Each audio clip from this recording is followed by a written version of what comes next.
Saya percaya bahwa kegerakan rohani atau kebangunan rohani itu sedang datang dan kita akan bergairah. Sungguh ketika kegelapan semakin gelap dan kekelaman itu menyelimuti bumi, terang Tuhan terbit atas kita, bahwa kegelapan itu tidak bisa menguasai kita, tetapi terang Tuhan yang akan mengubahkan kegelapan. Terang Tuhan akan semakin terang di dalam kita. Saya deklarasikan terang Tuhan akan semakin terang di dalam kita. Mari kita akan melihat Amsal pasal yang ketiga. Yang pertama mulai. Amsal pasal 3 ayat yang pertama mulai. Berkat dari hikmat. Hai anakku, janganlah engkau melupakan ajaranku, dan biarlah hatimu memelihara perintahku. Karena panjang umur dan lanjut usia, serta sejahtera akan ditambahkannya kepadamu. Janganlah kiranya kasih dan setia meninggalkan engkau. Kalungkanlah itu pada lehermu, tuliskanlah itu pada lohmu, maka engkau akan mendapat kasih dan penghargaan dalam pandangan Allah serta manusia. Kita berhenti sampai sini dulu. Di sini judulnya adalah berkat dari hikmat. Kalau kita perhatikan sungguh-sungguh, maka kita akan tarik kesimpulan bahwa yang dimaksud hikmat di sini adalah firman Tuhan. Yang dimaksud dalam hikmat di dalam Amsal ini sebenarnya kalau kita telusuri lebih jauh, itu adalah Tuhan Yesus sendiri. Ya. Di dalam kitab 1 Korintus, Paulus katakan hikmat Tuhan itu tersembunyi, tidak dimengerti oleh kebanyakan orang. Kalau mereka mengerti hikmat Allah ini, dikatakan, maka mereka tidak akan menyalibkan Tuhan Yesus ini. Karena hikmat Tuhan ini tersembunyi di dalam tubuh manusia, yaitu tubuh Yesus Kristus. Ya. Jadi secara sederhananya kalau kita bicara hikmat, kita bicara firman, kita bicara tentang Tuhan Yesus. Nah, kita lihat di sini, hai anakku, janganlah engkau melupakan ajaranmu, dan biarlah hatimu memelihara perintahku. Jangan lupakan, dikatakan, ajaran. Ketika kita sudah dikatakan seperti ini, berarti ada tanggung jawab. Kembali saya tekankan, ada tanggung jawab. Jangan melupakan, berarti itu sudah diingat. Bukan hanya sudah dibaca, tetapi itu sudah diingat. Yang sudah diingat itu jangan dilupakan. Sudah diajarkan, kita mengingatnya, dan jangan dilupakan. Saya selalu ingat ketika saya masih ikut karate. Jadi karate itu ketika saya latihan terbagi jadi 2 latihan. Ya, 2 macam latihan. 1 jam latihan dasar, 1 jam latihan sesuai dengan tingkatannya. Tetapi yang latihan dasar ini, baik pemula, baik yang senior, baik yang ahli, semuanya tetap melakukannya. Itu latihan dasar. Nah, kita pun sebagai orang Kristen, kita punya latihan dasarnya. Dasarnya apa? Doa dan firman. Doa dan firman. Itu mau Kristen pemula, tingkat menengah, ya kan? Tingkat yang sempurna, tingkat akhir, sama. Latihan dasarnya itu tidak boleh ditinggalkan. Firman dan doa. Dan sekarang di sini dikatakan, janganlah engkau melupakan ajaranku. Seperti tidak bosan-bosan saya katakan, baca, hafalkan, ucapkan, renungkan. Dan itu jangan dilupakan. Biarlah hatimu memelihara perintahku. Kata memelihara ini kalau kita misalnya memelihara anjing dari kecil, dari bayi, dipelihara, dikasih makan, dimandikan, kemudian anjing itu menjadi semakin besar, mungkin bahkan semakin menurut, semakin mengerti, dan sebagainya. Ketika kita memelihara bunga, maka bunga itu kita rawat, kemudian bunga itu bertumbuh, bunga itu berbunga, dan mungkin bahkan bunganya semakin lebat, semakin indah. Dan ini memelihara. Berarti ketika kita di sini berbicara, biarlah hatimu memelihara perintah. Ketika perintah itu dipelihara oleh hati kita, maka perintah itu, firman itu akan semakin besar, semakin berbuah, dan kita akan sampai dalam level seperti Paulus katakan, bahwa hidupku bukannya aku lagi, tetapi Kristus yang hidup di dalamku. Artinya, Yesus yang ada di dalam kita itu, firman yang ada di dalam kita itu, terpancar keluar atau bahkan menyelimuti diri kita. Dan ini adalah waktunya. Kalau bukan sekarang, kapan lagi kita mau untuk memelihara firman dan selalu mengingat akan firman itu? Kalau bukan sekarang, kapan lagi? Kita sungguh butuh firman. Kita melihat awal tahun pesawat jatuh, ya kan? Dan begitu mengerikan kalau ada orang yang ada di pesawat itu, Instagramnya mereka begitu senang ketika mau naik pesawat.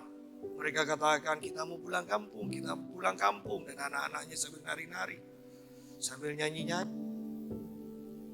Nah, kejadian yang terjadi, sidang jemaat, bahwa segalanya mungkin.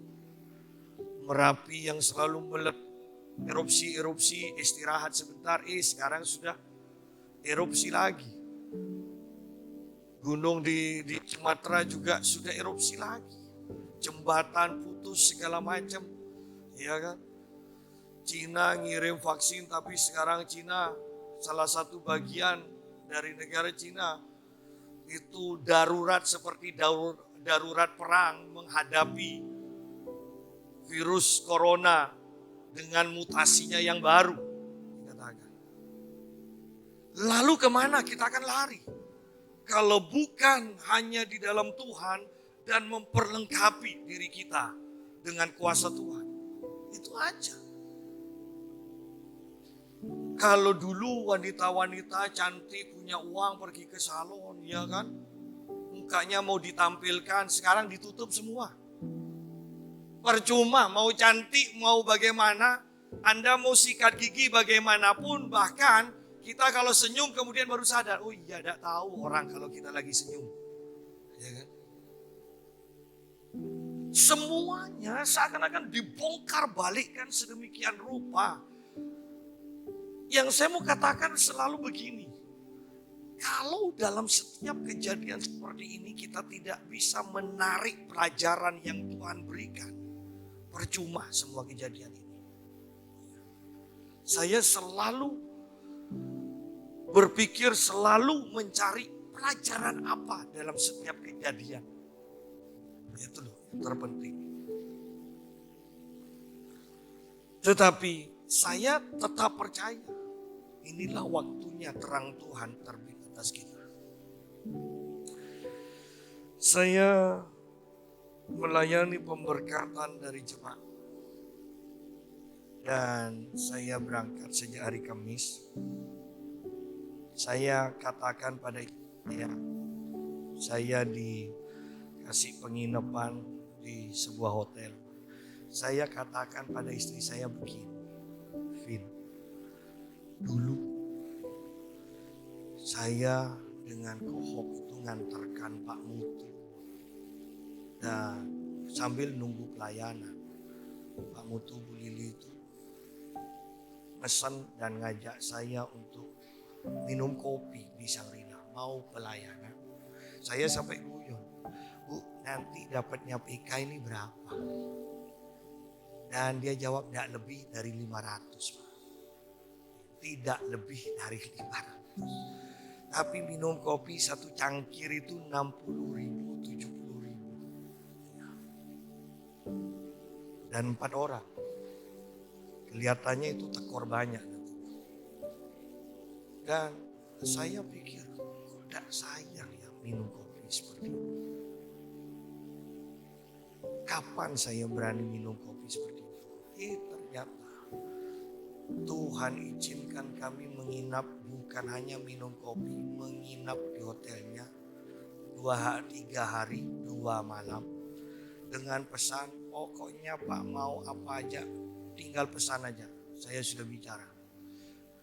Dan saya katakan ya walaupun perut sudah kenyang.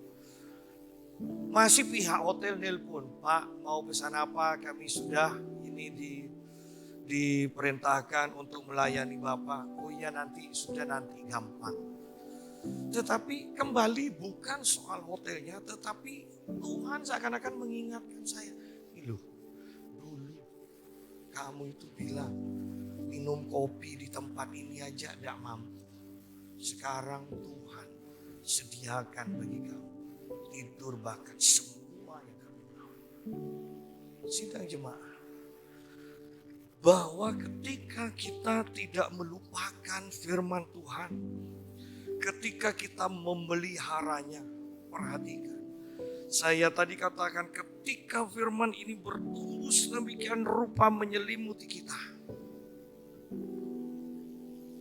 tidak ada yang mustahil. Saya mau katakan tidak ada yang mustahil.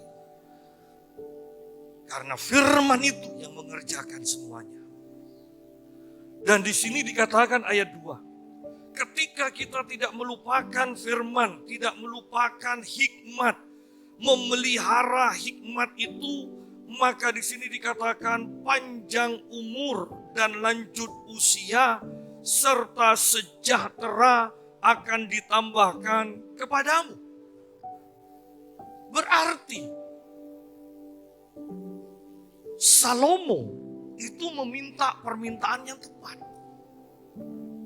Minta apa saja dikatakan. Kalau kita kan minta apa saja. Ini kan serba repot kan. Minta satu tawarannya apa aja. Minta banyak kok sepertinya tidak tahu diri. Ya orang Indonesia kan seperti itu kan. Sungkan, kalau tidak ada sungkan berarti bukan orang Indonesia. Tetapi syukur, Salomo meminta permintaan yang tepat. Aku minta hikmat Tuhan. Dan ternyata ini kuncinya. Ini kuncinya. Ketika Salomo meminta hikmat, meminta firman, lah saya sederhanakan supaya kita semua mengerti. Maka Tuhan katakan, karena kamu meminta hikmat, meminta firman ini, maka semuanya aku tambahkan kepadamu. Bahwa dengan kita memiliki firman sebenarnya, kita memiliki semuanya. Ada firman iman, firman kesembuhan, firman kuasa, firman keuangan, firman kelimpahan, firman rumah tangga. Bukankah semuanya ada? Firman tentang kehidupan saat ini, firman tentang kehidupan di masa yang akan datang, semuanya ada di dalam firman. Ketika kita memiliki firman, maka kita memiliki semuanya. Lucu kan? Orang-orang banyak tidak mengerti, bahkan orang Kristen pun banyak tidak mengerti. Mereka mengejar karir. Mereka bahkan berdoa untuk karirnya. Mereka bahkan berpuasa untuk karirnya.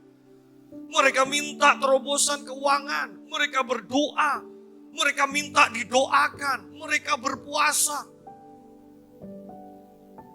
Tetapi ada cara yang sangat sederhana kalau mereka mau melakukannya dan mengerti. yaitu firman. Maka semuanya itu akan mereka miliki.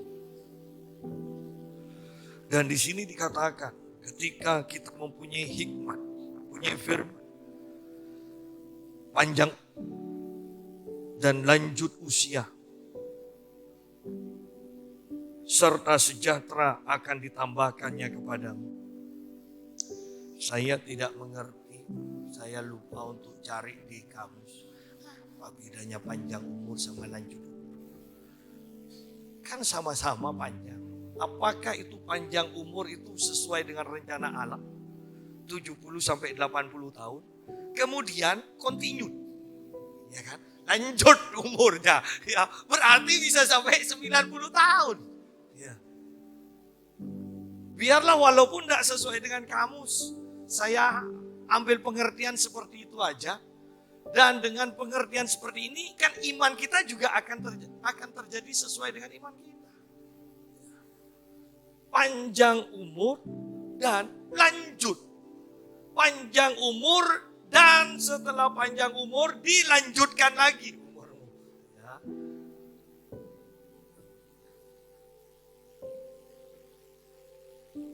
Dan semuanya ingin panjang umur. Bahkan coba lihat, kalau bukan orang yang putus asa ya, semiskin-miskinnya orang, coba tanya, kamu mau mati sekarang nanti senang?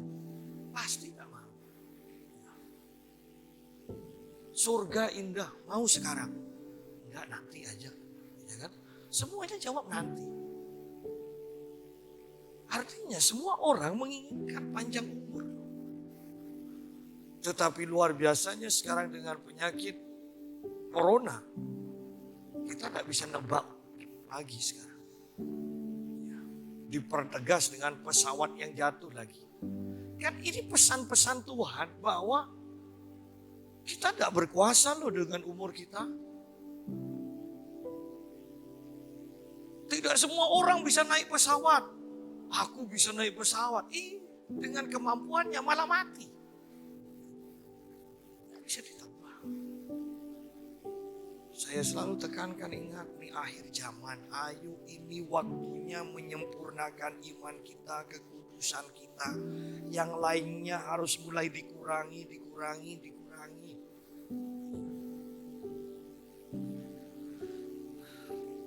Saya lihat di Facebook seorang hamba Tuhan dan istri saya ketawa juga, latihan fitness luar biasa, beli dumbbell segala macam. Dan istri saya katakan, lucu ya kamu sudah ngurangi, ternyata ada orang yang ngejar-ngejar seperti yang kamu inginkan dulu.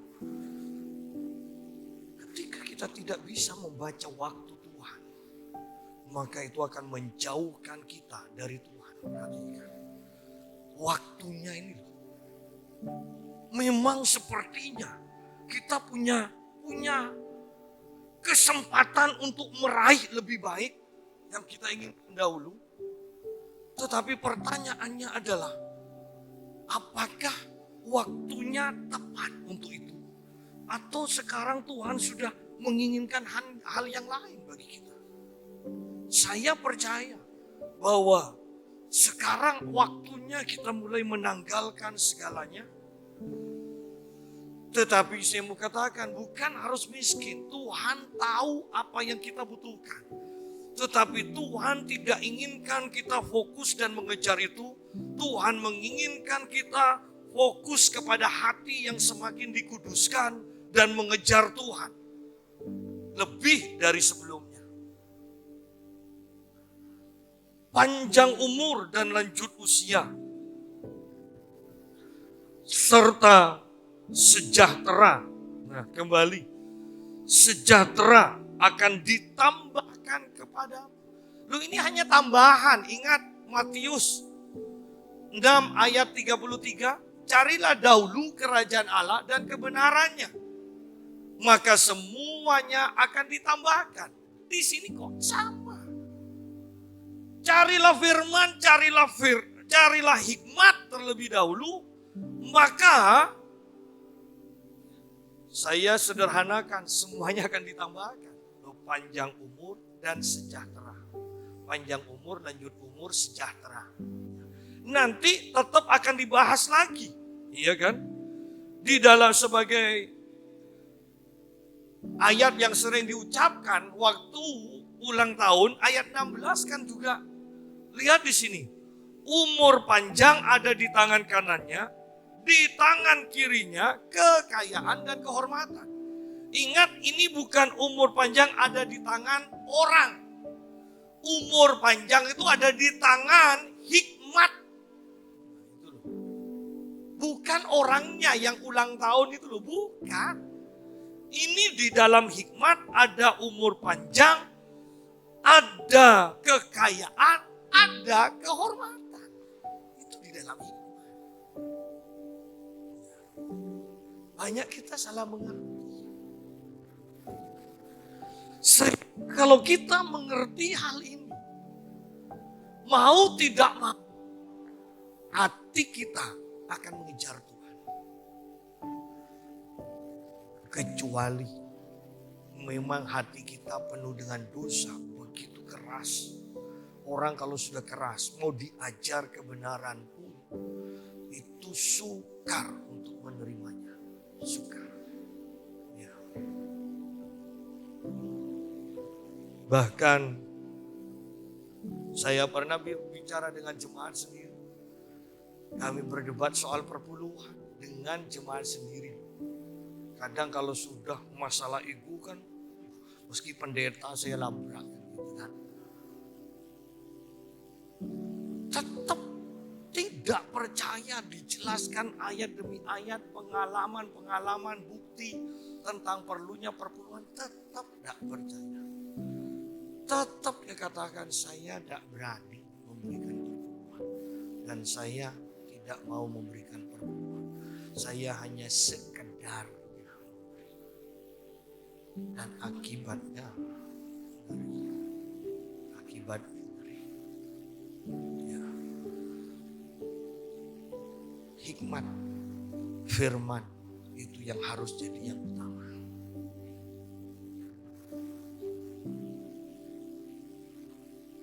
Umur dan lanjut usia serta sejahtera akan ditambahkannya. Nyanya itu siapa? Yaitu firman, perkataan, hikmat. Ya. Janganlah kiranya kasih, atau terjemahan lain mengatakan belas kasihan dan setia. Terjemahan lain mengatakan kebenaran. Janganlah kiranya belas kasihan dan kebenaran meninggalkan engkau. Kalungkanlah itu pada lehermu.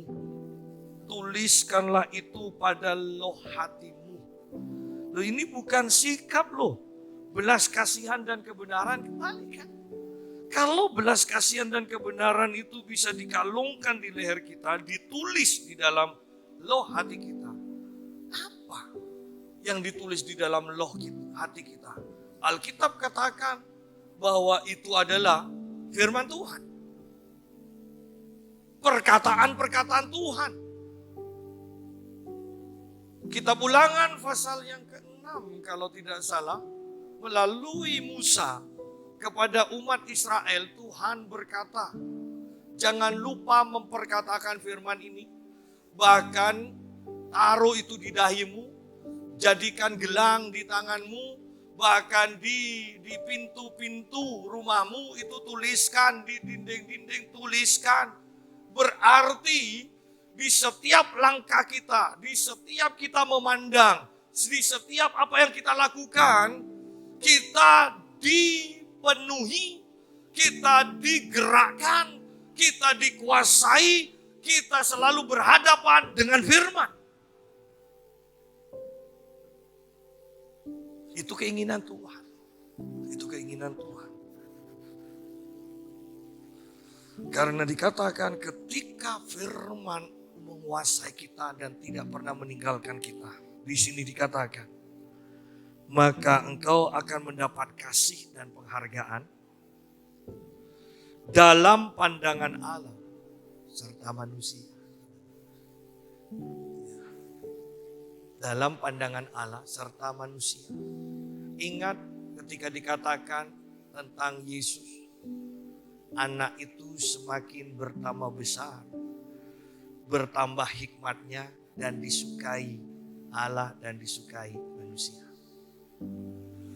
Ketika hikmat kita, firman itu tidak bertumbuh di dalam kita, maka sukar untuk mendapat perkenanan Tuhan dan manusia. Mungkin dengan kita kaya, dengan kita murah hati karena kekayaan kita, dengan kita pandai, dengan kita punya kedudukan, dengan kita punya keahlian, manusia bisa menghargai kita. Tetapi bagaimana dengan Tuhan?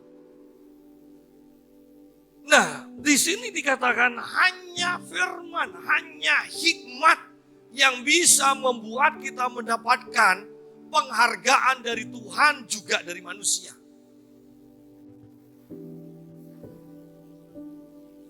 Maka engkau akan mendapat kasih dan penghargaan dalam pandangan Allah serta manusia. Wow, ini sangat luar biasa. Setelah mendengar, setelah mengingat, setelah tidak melupakan, setelah memelihara firman Tuhan. Ayat yang kelima dikatakan, percayalah kepada Tuhan dengan segenap hatimu. Jangan bersandar kepada pengertianmu sendiri. Kalau pikiran kita tidak dipenuhi firman, tidak mungkin kita bisa untuk bersandar pada firman.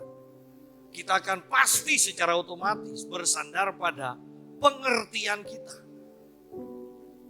Tidak nyambung. Orang yang tidak punya firman, orang yang tidak rohani, itu kalau dikasih nasihat berdasarkan firman, berdasarkan suara Tuhan, mereka akan katakan tidak sesuai dengan logika. Oleh karena itu Paulus katakan, kami diperlengkapi dengan kuasa Allah untuk meruntuhkan benteng-benteng keangkuhan manusia. Kubu-kubu atau disebut imajinasi dari manusia. Itu diruntuhkan, itu dirobohkan. Baru dikatakan kita bisa mengenal Tuhan, kata Paulus. Kalau tidak, maka benteng-benteng ini, pikiran yang angkuh, ya, imajinasi yang salah, itu akan membuat kita menentang pengenalan akan Kristus, dikatakan. Oleh karena itu kami harus hancurkan. Hancurkan dengan apa? Dengan pemberitaan firman yang penuh dengan kuasa. Firman, hajar dengan firman terus. Kadang sakit awalnya, tetapi terus diajar firman, akhirnya mau nerima. Sama kok, kalau kita ngusir setan tuh tidak langsung pergi. Harus terus diusir. Kemudian setan itu pergi. Ketika setan itu pergi, baru kita bisa kasih nasihat, baru kita bisa kasih firman. Tanpa setan itu pergi, kita mau berbicara bagaimanapun tentang firman, mereka tidak akan bisa terima. Tidak akan bisa terima. Seseorang yang sudah diikat, maka orang itu tidak akan bisa menerima kebenaran firman Tuhan. Tidak harus mukanya berubah jadi setan, namanya diikat. Tetapi hati dan pikirannya ketika mendengar firman, itu selalu nolak. Itu berarti ada ikatan, ada kuasa roh jahat di dalamnya. Percayalah kepada Tuhan dengan segenap hatimu. Jangan hanya separuh. Kalau separuh, maka separuhnya lagi berdasarkan pengertian sendiri. Nanti kita akan bingung. Oleh karena itu banyak orang yang bertanya begini, bagaimana ya Pak caranya mendengar suara Tuhan? Kenapa? Karena ada suara Tuhan di dalam hatinya, ada suara diri sendiri, ada suara setan. Dan di sini dikatakan, biarlah kau percaya kepada Tuhan dengan segenap hatimu. Hati tidak ada kesempatan lagi untuk diri kita sendiri, tidak ada kesempatan lagi untuk setan. Dengan segenap hatimu. Janganlah bersandar kepada pengertianmu sendiri. Pak, namanya manusia yang diberikan logika, yang diberikan otak untuk berpikir, selalu seperti itu. Padahal sebenarnya kata-katanya itu tidak salah, tetapi maksud hati yang diucapkan itu adalah memang menolak kebenaran.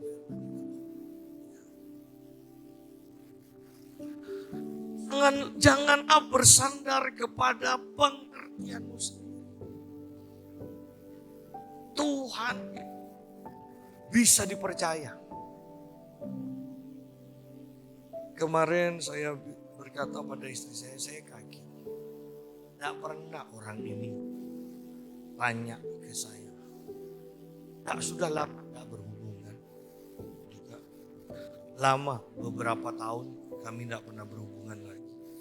Tiba-tiba dia tanya, Pak, nomor rekening BCA-nya berapa? Dan saya katakan pada istri saya, ada orang yang mau memberkati. Ya, makanya jangan khawatir. Tanpa diminta pun Tuhan itu akan menyediakan. Oleh karena itu, jangan bersandar pada pengertian. Kemarin saya ditelepon di hotel dan dia menceritakan, Pak, sejak saya datang ke Pamekasan bertemu dengan Pak Yusa, saya kembali ke Surabaya. Orang ini terlilit dengan masalah keuangan sampai tidak bisa bayar anaknya yang sekolah dan bahkan rapotnya ditahan. Sampai-sampai di anaknya ini tidak bisa untuk mendaftar ya ke kuliah. Dan akhirnya saya katakan, saya beri nasihat dan dia katakan, ya sudah saya pulang dari Pamekasan, saya cari pinjaman. Bahkan ke keluarga saya dimaki-maki, tidak dikasih pinjaman, malah diomongi macam-macam. Saya telepon kenalan saya, tidak kenal semua ternyata Pak, kalau sudah seperti itu. Akhirnya saya terus berdoa. Tuhan ingatkan kenalan SMA saya. Ternyata dia sekolah di pendidikan. Dan dia minta nasihat dan temannya katakan, tidak bisa seperti itu. Anak itu punya hak asasi. Ini pelanggaran hak asasi. Kalau tidak diizinkan untuk ikut ujian, untuk mendaftar dengan pakai raport yang ada di sekolah itu. Walaupun belum banyak. Dan akhirnya dengan banyak masalah Tuhan pekerjanya luar biasa. Dan temannya katakan, saya sibuk. Coba ke anak buah saya ya, anak buah saya nanti yang uruskan. Ini langsung dari dinas pendidikan. Nanti anak buah saya yang akan uruskan ke sekolah Bapak. Ketika diceritakan masalahnya, ternyata sama. Ya, bukan kebetulan yang akan mengurus ini, membantu menguruskan, dikatakan, saya juga baru mengalami mujizat Tuhan. Jadi anak dari ibu ini, dari dinas pendidikan ini, akan ingin kuliah di Belanda.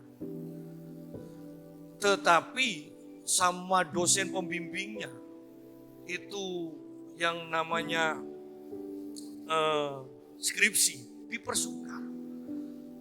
Jadi tidak selesai-selesai. Dan akhirnya ibu ini berdoa dan kemudian temui dosennya ini, ya dosen pembimbingnya ini, bagaimana ini dan akhirnya dikatakan singkat cerita, skripsi itu bisa selesai dalam waktu yang memang sudah ditentukan dan anaknya bisa mendaftar ke Belanda. Plek sama dengan orang yang datang pada saya ini yang punya masalah dengan anaknya ini. Sama. Dan akhirnya dibantu ini selesai. Dan dikatakan, iya ya Pak, seharusnya saya tidak perlu khawatir. Saya katakan, itulah perjalanan dengan Tuhan. Dan nasihat saya, kalau Bapak hanya taunya khawatir cari Tuhan, nanti Tuhan selesaikan, kemudian ada masalah lagi, khawatir lagi, berarti Bapak tidak memetik pelajaran. Dalam setiap kejadian, yang terpenting adalah Bapak bisa memetik pelajaran. Pelajarannya adalah Tuhan bisa dipercaya. Tuhan mampu menolong tepat pada waktunya.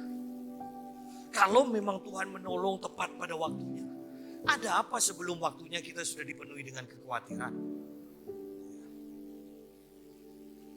Oleh karena itu, saya selalu tekankan, kenali Tuhan, alami Tuhan, alami Tuhan.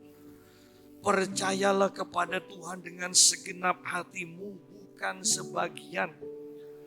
Dan janganlah bersandar kepada pengertianmu sendiri. Akuilah Dia dalam segala lakumu, maka Ia akan meluruskan jalanmu. Paulus selalu katakan, segala perkara dapat aku tanggung di dalam Kristus yang memberi kekuatan kepadaku. Akui bahwa dengan anugerah Tuhan kita bisa. Dengan anugerah Tuhan semuanya akan terselesaikan. Akui Tuhan dalam setiap tindakan kita. Kita seringkali hanya mencari Tuhan ketika jalan buntu. Tetapi sebenarnya tidak perlu mengalami jalan buntu ketika kita mengakui Tuhan dalam setiap apa yang kita lakukan. Kita tidak akan pernah bertemu dengan jalan buntu. Tidak usah nunggu jalan buntu. Akui dalam segala lakumu, dalam setiap apa yang engkau kerjakan, maka Ia akan meluruskan jalanmu. Tidak akan berbelat-belit, tidak akan buntu. Semuanya diluruskan oleh Tuhan. Artinya, itu pasti tercapai. Itu pasti terjadi. Janganlah engkau menganggap dirimu sendiri bijak. Nah ini kesombongan orang tanpa kenal Tuhan. Sudahlah. Sombong. Belum tentu orang itu ya yang rendah hati dalam bidang ini tetap rendah hati di bidang yang lain. Ya. Nah, Tuhan tidak menginginkan itu. Kita rendah hati di sisi ini, tetapi sombong di sisi yang lain. Tuhan menginginkan kita itu sungguh rendah hati, menyadari bahwa hanya Tuhan yang mampu menolong, bahwa hanya Tuhan yang utama, bahwa tanpa Tuhan dalam bidang apapun juga kita akan gagal.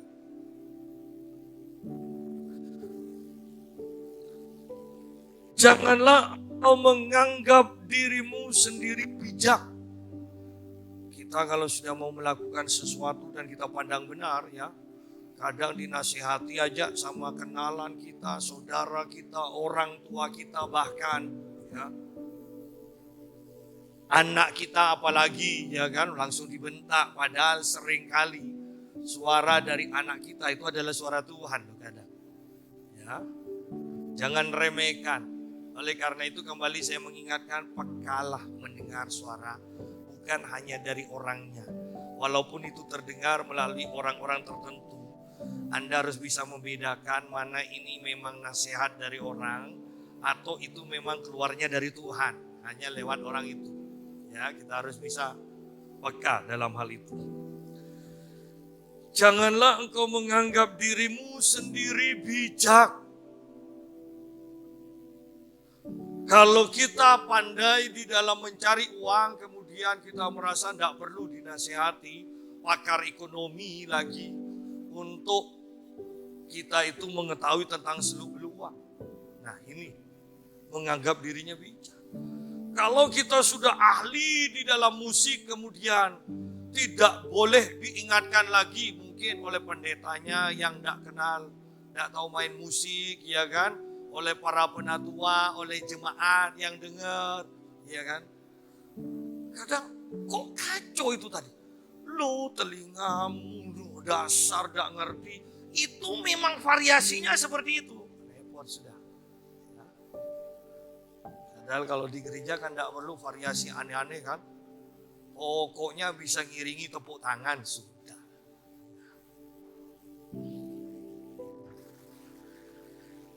Kadang kita, karena kita merasa bisa, mampu di bidang-bidang tertentu, kita tidak bisa dinasihati.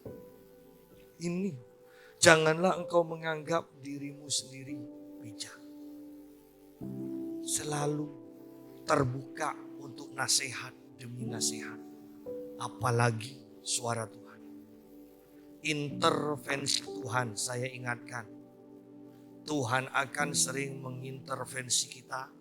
Di sanalah kita akan tahu apakah diri kita orang yang taat atau pemberontak. Takutlah akan Tuhan dan jauhilah kejahatan. Jangan mengatakan begini. Enggak Pak, saya memang dekat sama kejahatan tapi saya tidak melakukan kejahatan. Kan banyak kan? Memang kumpulan saya orang-orang berdosa tapi saya tidak melakukan dosa. Loh memangnya kalau teman-teman kita nanti yang narkobaan ditangkap Tuhan, ditangkap polisi kemudian kita ada di sana, memangnya kita tidak ditangkap? Oleh karena itu ayat ini katakan, jauhilah kejahatan. Jauhi orang-orang juga yang melakukan kejahatan. Jangan ngumpul-ngumpul. Karena itu hanya masalah waktu. Polisi akan tangkap mereka. Kalau kita ada di sana, kita akan ditangkap juga. Tapi saya akan tidak ngelakukan, Pak. Sudahlah, semakin banyak yang ditangkap oleh polisi. Polisi semakin cepat untuk naik pangkat. Kalau bisa ditangkap, kenapa kok tidak ditangkap? Ya kan? Kalau memang Anda ada di tempat yang salah, tangkap. Pak, ini buktinya saya dibebaskan. Orang saya memang tidak terbukti loh. Iya, kalau orang lihat hasil akhirnya ketika Anda disiarkan di televisi ditangkap, orang itu tetap melihat ketika Anda dibebaskan. Kalau orang itu hanya melihat Anda waktu ditangkap, tidak melihat waktu dibebaskan dan dijelaskan, ternyata ini tidak tersangkut. Ya. Maka orang yang tidak lihat hasil akhir, tetap akan memandang kita, wah ini kejahatan ini narkobaan ini. Daripada seperti itu, walaupun tidak, ya kan? Lebih baik aman aja lah, main aman aja. Karena kita ini tugas kita menjadi kesaksian, saksi Kristus. Itu aja. Janganlah kau menganggap dirimu sendiri bijak. Takutlah akan Tuhan dan jauhilah kejahatan. Takut akan Tuhan. Jangan takut pada manusia. Jangan takut pada virus. Ya. Saya kalau ke Surabaya itu baru lihat orang pakai masker itu bisa 2. Padahal saya 1 aja. Waduh, dengan anugerah Tuhan masih bisa tarik nafas. Ini 2. Ada yang saya perhatikan sampai tebel. Itu berapa ya? Atau ada pelapisnya lagi di tengahnya. Tetapi disinilah kita melihat ketakutan yang berlebihan. Padahal kan masker dibuat kalau sudah 3 lapis, ya kan? Ada yang sampai 5 lapis. Kalau sampai 5 lapis masih ditambah 5 lapis lagi. Ya kan? Jangankan virus masuk. Nafas kita pun tidak bisa keluar masuk. Tetapi ini bagi orang yang ketakutan ini adalah perlindungan. Tapi bagi orang yang beriman, kok lucu ya sampai dalam taraf seperti itu. Takutlah akan Tuhan, maka tidak ada ketakutan yang lain yang akan menguasai kita. Takutlah akan Tuhan. Dan ketika kita menjauhi kejahatan, saya sederhanakan aja kembali, saya pernah bahas ini. Ketika kita mempunyai hikmat, ketika kita mempunyai firman, ketika kita mentaati firman, maka itulah yang akan menyembuhkan tubuhmu dan menyegarkan tulang-tulang. Ada kesembuhan. Panjang umur sudah dilanjutkan, ya continued, kan? Sudah sejahtera, sudah sekarang kesembuhan dan kesehatan. Kurang apa lagi? Hanya dengan hikmat, hanya dengan firman. Tapi begitu sukarnya orang untuk haus akan firman. Sukar sekali. Muliakanlah Tuhan dengan hartamu dan dengan hasil pertama dari segala penghasilanmu. Bahwa harta kita itu untuk kemuliaan Tuhan. Bahkan di sini dikatakan muliakan Tuhan dengan hartamu dan dengan hasil pertama dari segala penghasilanmu. Hasil pertama dari segala penghasilanmu. Bicara apa? Perpuluhan. Sayangnya zaman sekarang kembali banyak orang tidak percaya dengan perpuluhan. Kok enak, hati mereka jahat. Mereka berpikir ada apa memperkaya pendetamu? Pendeta itu sudah kaya, ada apa? Masih dikasih lagi perpuluhan. Ada lagi yang mengatakan, itu kan untuk orang perjanjian lama. Kita kan sekarang tidak bercocok tanam, tidak perlu perpuluhan. Dan saya nasihati ibu yang menerima nasihat seperti itu. Dan saya katakan jangan percaya ke ajaran yang seperti itu. Tetap lakukan perpuluhan dengan setia dan ibu akan melihat mujizat. Dan dia katakan, ibu ini katakan, iya Pak, saya lebih percaya kepada ajaran Bapak. Orang ini dari bukan jemaat kita. Dan saya katakan pada istri saya, banyak anak-anak saya. Anak-anak apa? Sudah dari Sulu, dari Samarinda, bahkan tahun baru itu, tahun baru ya. Berapa orang itu nelpon saya hanya minta didoakan tahun baru Pak. Doakan impartasi urapan ya Pak. Sampai seperti itunya. Nah, banyak nasihat. Dan dikatakan ada ibu lain lagi mengatakan, Pak, saya sih kasih perpuluhan saya ke hamba Tuhan atau gereja di mana Tuhan gerakkan saya. Saya katakan enggak bisa ibu. Ibu ibadah di mana? Saya ibadah di sini Pak, tapi saya udah kasih perpuluhan ke sana.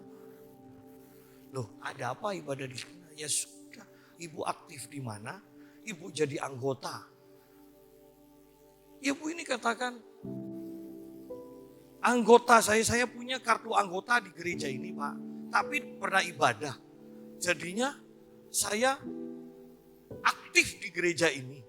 Perpuluhan saya belum tentu juga di gereja yang tidak aktif dan diaktif. Terserah. Ini kan kacau. Maksudnya, ayo ada keteraturan. Ada keteraturan. Banyak loh orang yang tidak ngerti. Sungguh banyak yang tidak ngerti. Banyak bahkan dulu ngerti akhirnya ditipu dengan ajaran yang aneh-aneh. Banyak. Padahal sebetulnya dengan perpuluhan, pelajaran sederhananya. Satu, menghormati Tuhan. Kedua, belajar percaya pada Tuhan. Itu belajar percaya. 100% tidak cukup, masa 90% bisa cukup? Nah, itu namanya belajar percaya. Dan ternyata cukup bahkan berlebih. Banyak orang kembali ketika kita berpikir secara logika. Kita tidak akan bisa ngerti hal ini. banyak. Mau dikasih tahu bagaimanapun, mereka pasti bantah. Karena ada benteng-benteng keangkuhan manusia yang menolaknya. Muliakanlah Tuhan dengan hartamu dan dengan hasil pertama dari segala penghasilan. Seluruhnya 10% atau dengan pengertian lain. Segala penghasilan. Berarti ketika kita setia memberi perpuluhan, Tuhan akan memberikan penghasilan yang lain. Sehingga di sini dikatakan berikan hasil pertama dari segala penghasilan. Bukan hanya satu. Bukan hanya satu. Sebenarnya Tuhan hanya ingin kita itu belajar percaya. Itu loh kuncinya. Belajar percaya kepada Tuhan. Sudahlah, tidak usah bantah terus. Belajar percaya. Maka lumbung-lumbungmu akan diisi penuh sampai melimpah-limpah. Dan bejana pemerahanmu akan meluap dengan air buah anggurmu. Ini berbicara tentang hasil atau keberhasilan dari apa yang kita kerjakan. Bukan hanya pas-pasan. Bukan. Tetapi melimpah-limpah. Ketika kita tidak mengalami firman, saya selalu katakan, pasti yang salah kita, bukan firmannya. Firmannya tidak perlu dimodifikasi. Seperti saya katakan, kalau kita minta kepada Tuhan, pasti Tuhan jawab dengan iya. Bukan iya, tidak, dan tunggu. Itu firman yang sudah dimodifikasi. Pak, tapi kalau tidak sesuai dengan keinginan Tuhan, kalau memang kita hidup benar dengan Tuhan, kita akan tahu, kita akan merasa apakah apa yang kita minta ini adalah benar atau hanya untuk memuaskan keinginan daging. Kalau kita hidup benar, kita tidak akan berani meminta sesuatu yang hanya untuk memuaskan keinginan daging. Karena ada kesaksian roh yang akan mengingatkan.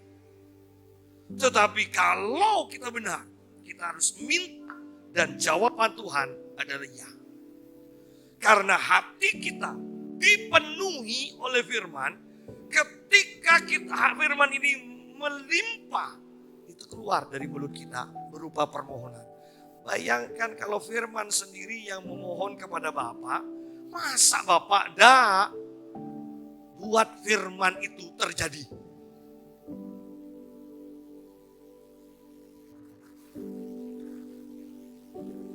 Tuhan akan memberkati kita ketika kita mempunyai firman dan melakukannya. Hai anakku, janganlah engkau menolak didikan Tuhan.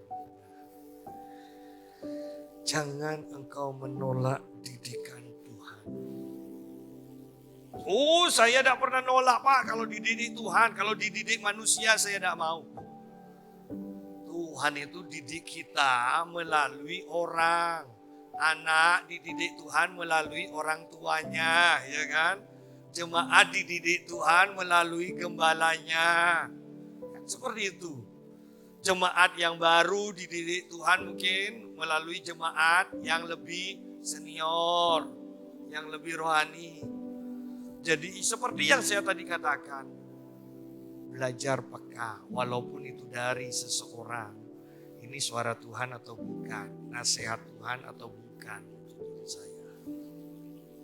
Hai anakku, janganlah engkau menolak didikan Tuhan dan janganlah engkau bosan akan peringatannya. Saya menangkap ini, hati Tuhan itu baik. Tuhan tidak akan peringati kita, kemudian kita tidak taat langsung Tuhan hukum. Tuhan akan sering ingatkan kita. Tuhan akan sering ingatkan kita. Bahkan ketika nanti kita tidak taat dan kita menerima akibatnya, kita akan mengatakan, sudah beberapa kali memang Tuhan ingatkan saya. Kita ini aja yang bodoh. Tidak bisa nangkap.